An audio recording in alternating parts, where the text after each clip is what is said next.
Olá, bom dia, bem-vindos à nossa meditação. Depois de muitas semanas sem meditação, estávamos de férias, mês de janeiro, muito frio, -5, -6, -10 aqui nesta região, à beira do Atlântico, -6 é muito frio. Mas estamos continuando o inverno, com um pouquinho mais de sol e menos frio, e vamos que vamos. E decidimos este ano, aqui na nossa igreja, na Igreja Batista da Costa Basca, a falarmos da igreja este ano, que nós chamamos a nova geração de Deus. E o John Stott chamava de a nova sociedade de Deus.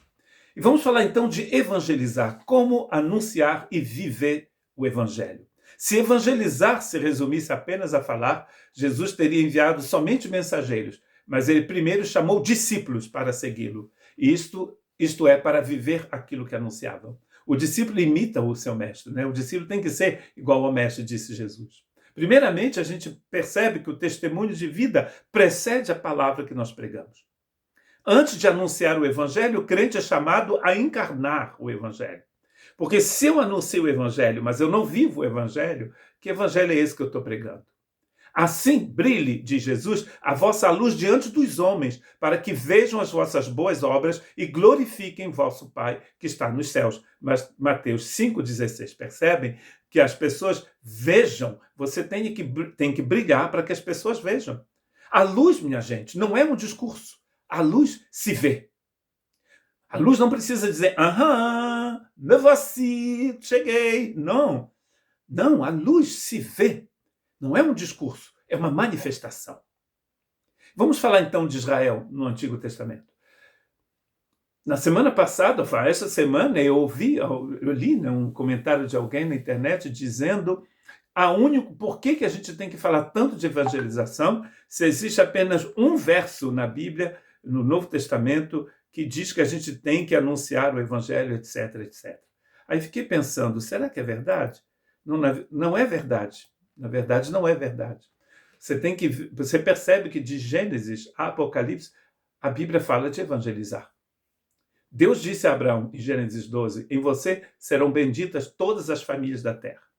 E no livro de Apocalipse está escrito que um anjo atravessou o universo, o céu, proclamando o evangelho eterno. Então isso quer dizer que seja o povo de Israel no Antigo Testamento, ou o povo de todos os povos, de todas as nações, que começa no dia de Pentecostes, no Novo Testamento, no livro de Atos dos Apóstolos, a missão da igreja é de proclamar. Agora, como que ela proclama? Proclama primeiramente vivendo e depois falando, porque se a gente fala, mas não vive, não faz sentido, porque quem prega tem uma vida transformada pelo Espírito de Deus, e é por isso que ele proclama. Israel, no Antigo Testamento, ele tinha uma missão de viver e de proclamar. Israel não foi chamado apenas para transmitir uma mensagem, mas foi chamado para ser um povo diferente, visível entre as nações.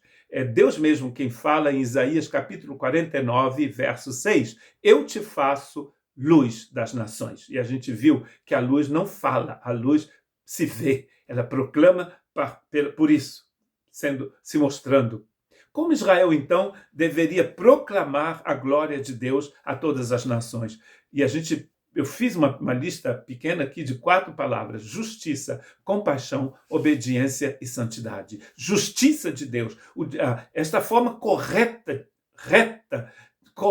e tem reta dentro de correta, de viver. O povo tinha que viver a vida de Deus para poder proclamá-la com compaixão, obedecendo aos mandamentos do Senhor e vivendo em santidade. E Pedro nos diz que Deus fez da gente uma nação santa, ou seja, a parte para Deus, que pertence a Deus. Era a mesma missão de Israel. Aqui nós temos, que todos os povos têm, inclusive gregos e judeus, na Igreja de Cristo de hoje, na Eclésia de Cristo, que na verdade é eterna, né? Escolhida em Cristo antes da fundação do mundo, antes mesmo que Deus chamasse Abraão, Deus já tinha um projeto de formar o seu povo, que nós chamamos em grego eclesia. E seria através dessa justiça vivida, da compaixão vivida, da obediência e da santidade vividas, que as nações iam reconhecer o Deus vivo na vida do povo de Israel. Então, e Jesus, então? Jesus é o evangelho encarnado. Jesus não apenas pregou sobre o amor, ele amou. Ele não apenas falou de perdão, ele perdoou. Ele não apenas anunciou o reino, ele o tornou visível através de sua própria pessoa, de seus próprios atos e também, bem claro, de suas palavras. É o João, no capítulo 1 do seu evangelho, verso 14, que diz o seguinte: e o verbo se fez carne e habitou entre nós. Ele veio morar aqui. Não só Deus do alto do seu trono, sentado no seu trono nos céus, que proclama o evangelho, ele vem aqui, nasce é concebido no ventre de Maria pelo Espírito Santo, se torna um bebê, uma criança, um homem adulto, prega o evangelho, morre na cruz pelos nossos pecados, pela salvação da humanidade, do universo inteiro, e está sentado à direita da majestade nas alturas. Mas ele se fez carne e habitou. A encarnação do Verbo de Deus é extremamente poderosa e anuncia a glória de Deus. Evangelizar é continuar esta encarnação na medida da graça que nos é dada. Porque as ações dão peso às nossas palavras.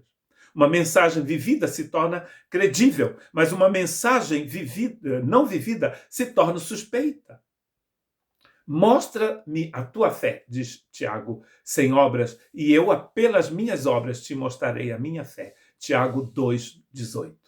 Ele não está contradizendo Paulo em Efésios 2, que diz que tudo é não são pelas obras, mas pela fé e pela graça e pela fé. O que Tiago está dizendo aqui, possivelmente ele está pensando em Abraão, porque ele vai falar de Abraão, de Raabe no seu livro, entre os 5 capítulos do seu livro. E interessante que Deus chama Abraão, quando ele habitava lá no Iraque, né? Em Ur. Eu moro em Urt. E muita gente fala, você mora em Ur? Ur. Não, eu moro em Urt, na França. Ele saiu de Ur, na Caldeia, e foi para a terra que Deus falou que ele fosse. Um dia Deus disse, me dá o seu filho, oferece a seu filho em holocausto. O que ele fez? Ele ofereceu. Como que você sabe? Como a gente sabe que Abraão tinha fé? Pelas obras. Como a gente sabe que Raabe tinha fé? Pelas obras dela também, é o que o Tiago vai dizer. Então, como que você demonstra o evangelho?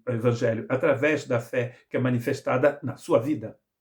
O amor, a paciência, o perdão, a verdade, a paz, tudo isso prega antes mesmo que você fale. O amor é a linguagem universal do evangelho. Jesus não disse, eles reconhecerão que vocês são meus discípulos se vocês falarem bem.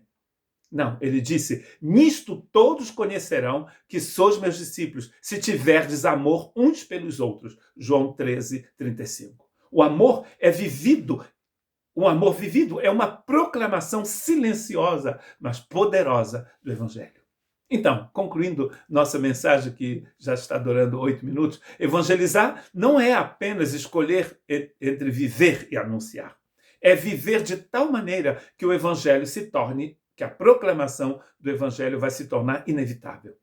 Estejam prontos, diz Pedro, a responder aqueles que perguntam sobre o que está acontecendo na sua vida. Estejam prontos a proclamar a esperança que você tem. Parafraseando o texto de Pedro. Quando o evangelho é vivido, as palavras encontram eco. Quando o evangelho é vivido, os corações se abrem. Quando o evangelho é vivido, Deus é glorificado.